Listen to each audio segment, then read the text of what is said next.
Hello, everyone. During class today, I had a few different students ask a very similar question about horizontal stretches and compression.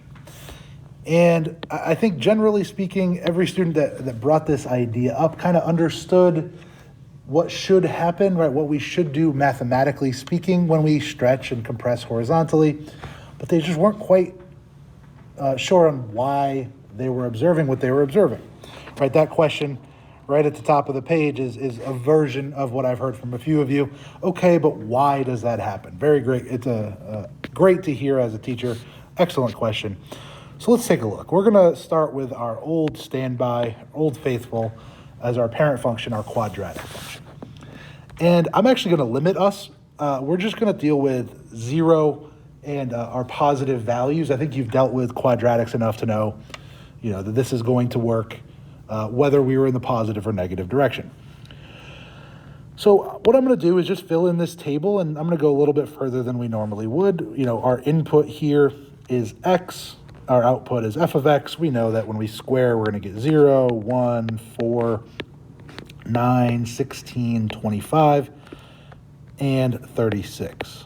And we can even plot those points, right? We know 1, 1 is going to be somewhere here, 2, 4, 3, 9, 4, 16, 5, 25, and 6, 36. We'll get that familiar parabolic shape that we all know and love, right? Looking something like this.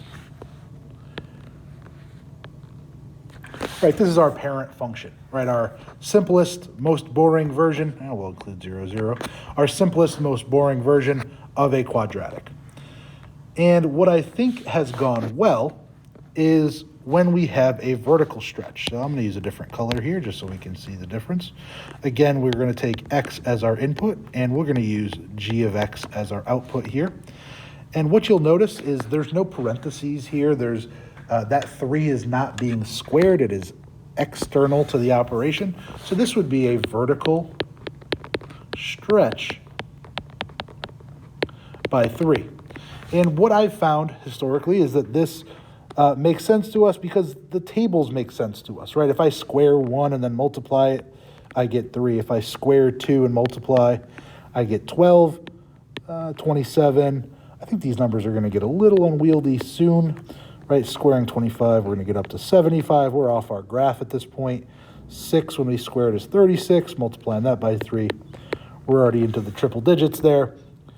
And if we were to sketch this, right, our 0, 0 and 1, 3, what we'll observe is that a graph that gets taller much quicker, right?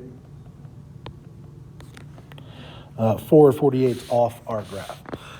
As I said, I think that observing you all during class these last couple of days, this is something we're pretty comfortable with. We can see that this 3 here leads to a multiplication of our y values, right? It doesn't affect 0, but 1 turns into 3, 4 to 12, 9 to 27, and so forth. I think intuitively, right, in our gut, in our brain, we kind of believe this to be true, and it feels comfortable, right? It makes sense. Vertical stretches, our y values get 3 times as big. What I want to look at is a third example here, and we're going to go a little bit slower through let's get a nice color for this one. We're going to use h of x equals the quantity 1/2 x squared. And so I'm going to write in our labels here, that's going to be x and h of x. And we're going to use those same inputs we've been using, 0 through 6. So 3, 4, 5, and 6. So let's plug in and let's fill out our table, and hopefully this will make a little bit more sense as we leave. So if I were to plug in 0, 0 would be plugged in, for this x here. And again, we're going to double 0 divided by 1/2. Still going to get 0, square it, we're still at 0.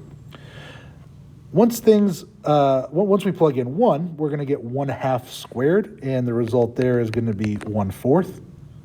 When we plug in 2 squared, we take 1/2 of that quantity. So what we actually end up squaring is 1 and we get 1 as a result.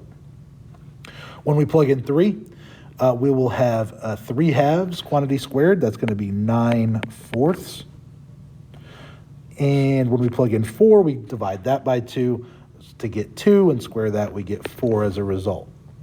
When we plug in 5, we'll get 25 over 4. And when we plug in 6, we're going to get 9 as a result. So what I want to do is just look at, you know what, let me pull this other table down here so we can compare it. I'm going to grab our parent function table and just move this down. So just so it's clear, our parent function here is on the bottom. And what we see in pink there is our horizontally stretched function. So what we want to ask as we look at this table is, where do we see similar outputs? So we can see that 0, 0. Oh, that's an eraser, excuse me. Can I undo that? Oh, no. Oh, we're back. Okay, cool. So if I have 0, 0 and 0, 0, not much going on there, no major surprises. But let's pay attention to some inputs. Let's pay attention to those easy to use inputs on h of x. Sorry, excuse me, easy to use outputs on h of x.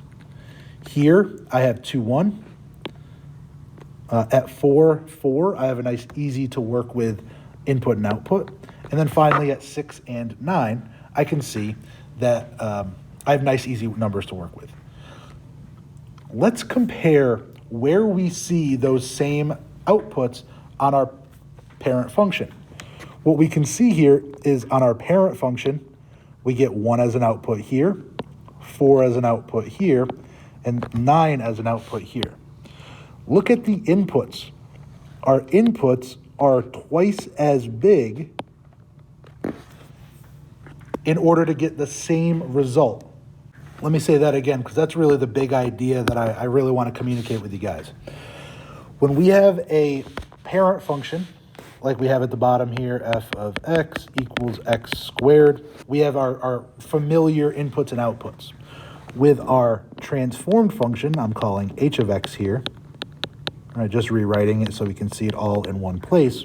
In order to achieve the same outputs, right, an output of 1, 4, and 9 that I saw on my parent function, that required a different input, an input that was twice as big as what we saw on the parent function, right? The input of 1 now became 2. The input of 2 is now 4. The input of 3 now 6.